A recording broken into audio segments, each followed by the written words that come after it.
آج ضروری ہے کہ گلی گلی میں اہل سنت کا نعرہ لگایا جائے اور اہل سنت کے ٹائٹل کو بیان کیا جائے اور فخر سے کہا جائے کہ ہم اہل سنت ہیں۔ امام ابن رشید جزری علیہ رحمہ نے الکامل فی التاریخ میں لکھا، امام حسین رضی اللہ تعالیٰ عنہ جب کربلا معلیٰ میں موجود تھے اور آپ خطبہ دے رہے تھے، سامنے کوفی کھڑے تھے یزیدی، آپ نے ان سے کہا جانتے ہو میں کون ہوں؟ میرے بارے میں نبی علیہ السلام نے کیا فرمایا؟ فرمایا قال علی والے اخی، فرمایا سرکار نے میرے اور میرے بھائی حسن کے لیے فرمایا تھا تم جنتی جوانوں کے سردار ہو اور اہل سنت کی آنکھوں کی ٹھنڈک ہو۔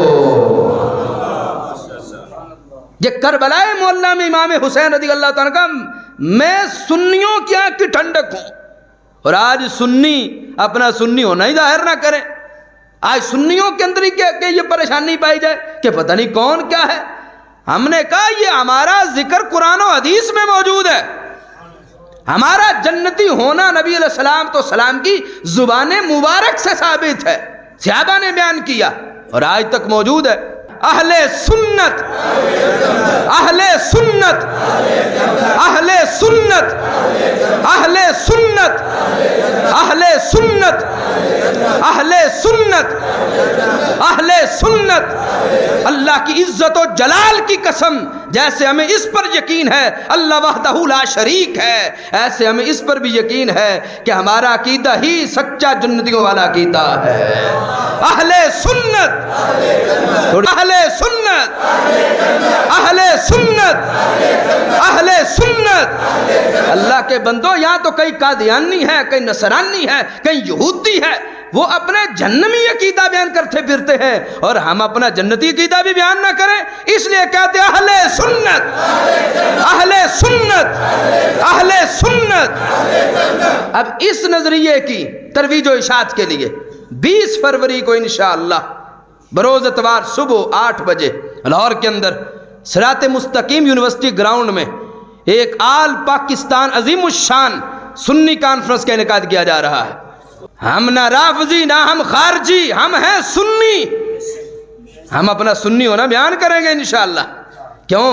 ہمیں یہ نام خود رسول پاک علیہ السلام نے عطا فرمایا ہے، ہمارا تذکرہ قرآن و حدیث میں ہے، لاکھوں ولیوں کی زبانوں پر ہزاروں محدثین کے قلم سے نکلا یہ لفظ، مقدس نام سرکار نے ہمیں عطا کیا۔ اس کے احیاء کے لیے یاد رکھیے گا، بنارس میں سنی کانفرنس ہوئی تھی تو پاکستان بنا تھا، آج پاکستان بچانا ہے تو پھر سنی کانفرنس کا نعرہ لگانا ہے اور گلی گلی میں پیغام پہنچانا ہے کہ یہ دیش ہمارے بزرگوں نے بنایا، ہمارے اکابرین نے بنایا۔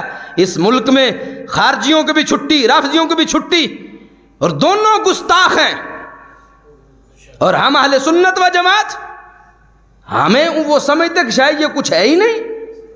یاد رکھنا، خارجی ذوالخویسرہ سے، رافضی ابن سبا سے، دونوں سرکار کے در کے دھتکارے ہیں، اور اہل سنت و جماعت وہ ہیں جو سارے پیاروں کے ہی پیارے ہیں، کہ جن کو سرکار نے فرمایا کہ توبہ 7 مرات لمن لم یرانی و آمن بی، 7 مرتبہ خوشخبری میرے ان غلاموں کو دو جو دیکھیں گے نہیں، بن دیکھے مجھ پہ جاننے قربان کریں۔